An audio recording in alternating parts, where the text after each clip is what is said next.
1998 সালে মমতা বন্দ্যোপাধ্যায় কেন তৃণমূল কংগ্রেস করেছে? 1984 সালে মমতা বন্দ্যোপাধ্যায় যাদবপুরে সোমনাথ চট্টোপাধ্যায়কে হারিয়ে ভারতবর্ষের রাজনীতিতে সব থেকে কনিষ্ঠ সাংসদ হয়েছিলেন। তারপর থেকে সিপিএম বিরোধী আন্দোলন করতে করতে করতে 89 সালে প্রয়াত রাজীব গান্ধী মমতা বন্দ্যোপাধ্যায়কে পশ্চিমবাংলার যুব কংগ্রেসের সভানেত্রী করেছিলেন। তারপরে তিনি আন্দোলন করতে করতে যখন দেখলেন যে কোনো মতেই কংগ্রেসে থেকে সিপিএমকে তাড়ানো যাবে না, তাই মমতা বন্দ্যোপাধ্যায় 1998 সালে তৃণমূল কংগ্রেস গঠন করেন। দলীয় সিম্বল জোড়া ফুল। 1 জানুয়ারি আমরা এই সিম্বলের নির্বাচন কমিশনের কাছ থেকে আমরা জোড়া ফুল সিম্বল পেয়েছিলাম। সেই থেকে আজকে 2011 সালে বাংলার মানুষ মমতা বন্দ্যোপাধ্যায়কে মুখ্যমন্ত্রী করেছিলেন। 2016 সালে এই মোদী সরকার অনেক সারদা নারদা অনেক চেষ্টা ছড়িয়েছিল 14 ক্ষমতা আসার পর থেকে, কিন্তু বাংলার মানুষ 2011-তে যা সিট পেয়েছিলেন তার থেকেও অধিক সিটে 211 সিটে মমতা বন্দ্যোপাধ্যায় দ্বিতীয়বারের জন্য মুখ্যমন্ত্রী হয়েছিলেন। তারপরে আবার ইডি সিবিআই নানা রকম চমকে ধমকে কিছু কিছু বিশ্বাসঘাতক মমতা ব্যানার্জি যাদিকে বিভিন্ন দায়িত্ব, এক গাদা মন্ত্রিত্ব পদ, অনেক কিছু দিয়েছে।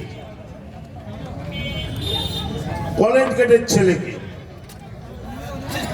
তারপরে তিনি নাকি এখানে সম্মান পাননি। নরেন্দ্র মোদী বলে দিয়েছিল প্রথম যখন সিবিআই ডেকেছে যে যদি তুমি না এসো তোমার ভাতটা হবে জেলখানার ভিতর থাকতে হবে এবং জেলখানার ভাত খেতে হবে। নিজের স্বার্থে আজ কেউ কেউ আমাদের দল থেকে চলে গেছে, আবার কেউ কেউ আসছে আমাদের দলে। আপনারা অবাক হয়ে যাবেন। বীরভূমের সভা দেখেছেন মমতা বন্দ্যোপাধ্যায়। কয়েকদিন আগে আমি দাঁতনে একটা মিছিলে গেছিলাম। মিছিলে হাঁটতে হাঁটতে 1 কিলোমিটার পর আমি দাঁড়িয়ে গেছিলাম যে কত মানুষ যাই দেখি। 1 ঘন্টা দাঁড়িয়ে আছি, মানুষ যাচ্ছে তো যাচ্ছে, এক এক করে না গোটা রাস্তা ঘেরবো 1 ঘন্টা মিছিল বেরোচ্ছে। আমার ধারণা রাজনৈতিক অভিজ্ঞতা অনুযায়ী দাঁতনের মতো জায়গায় 50,000 লোকের মিছিল। তার একদিন আগে শুভেন্দু করেছিল। লোকাল সব লোককে বললাম, ভাই গতকাল কিরম লোক হয়েছিল? বলছে দাদা 7 থেকে 8 হাজার, তার বেশি হবে না। ভাই আজকের মিছিলে কি দেখলে তোমরা? বলে দাদা 40-এর পেরিয়ে যাবে। সেই রকম বাংলায় অনেক কিছু চেষ্টা করবে, অনেক টিভি মিডিয়া আছে, সবসময় লাইভ দেখাবে। কিন্তু আমি যে রাজনৈতিক অভিজ্ঞতা তাতে বলছি, বাংলার মাটিতে 21 সালে তৃতীয়বারের জন্য আবার মমতা বন্দ্যোপাধ্যায় মুখ্যমন্ত্রী হবে, কেউ রোধ করার ক্ষমতা নাই। কারণ মমতা বন্দ্যোপাধ্যায়কে দেখেই বাংলার মানুষ তার পিছনেই থাকে, তাকেই সমর্থন করে।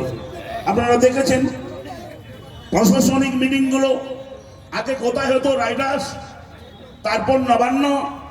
আমাদের নেত্রী প্রশাসনিক মিটিং সারা জেলা ঘুরে ঘুরে ঘুরে ঘুরে প্রশাসনিক মিটিং করছেন। যার যা এমএলএ দিকে জিজ্ঞাসা করছে কি প্রয়োজন। কেউ বলল দিদি আমার বাস স্ট্যান্ড, নারায়ণগড়ে বাস স্ট্যান্ড হচ্ছে।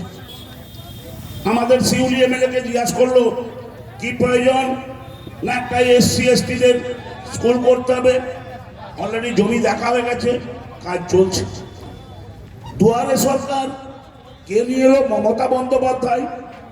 বাংলার যে 64 প্রকল্প, 64 যেটা বামফ্রন্ট আমলে ছিল না, সেই প্রকল্পকে বাস্তবায়িত করার জন্য দুয়ারে সরকার, যাতে মানুষ সরকারের সুযোগ সুবিধা পায়, এরই নাম তো মমতা বন্দ্যোপাধ্যায়। তাই বলি, কেশপুরের মাটি, 8 জন শহীদ পরিবারকে আমাদের এখান থেকে সমবেদনা জানানো হলো। আমাদের নেত্রী মমতা বন্দ্যোপাধ্যায় আরেকটি রাজনৈতিক দল, তারা খুব লাফাঝাফা করছে, তারা ভাইয়ে ভাইয়ে দ্বন্দ্ব লাগানোর দল, ভারতবর্ষটাকে বেঁচে দিচ্ছে। অতএব কেশপুরের সমস্ত রকম মানুষের কাছে আবেদন করব, ভুল করেও কালকে সাপের ধারে পাশে যাবেন না, যাবেন না। এখন যে শান্তির কেশপুর, উন্নয়নের কেশপুর, ভাইয়ে ভাইয়ে বিভেদ নয়, শান্তি চাই, সেই কেশপুরকে আগামী দিনেও আমাদেরকে ঐক্যবদ্ধ থাকতে হবে।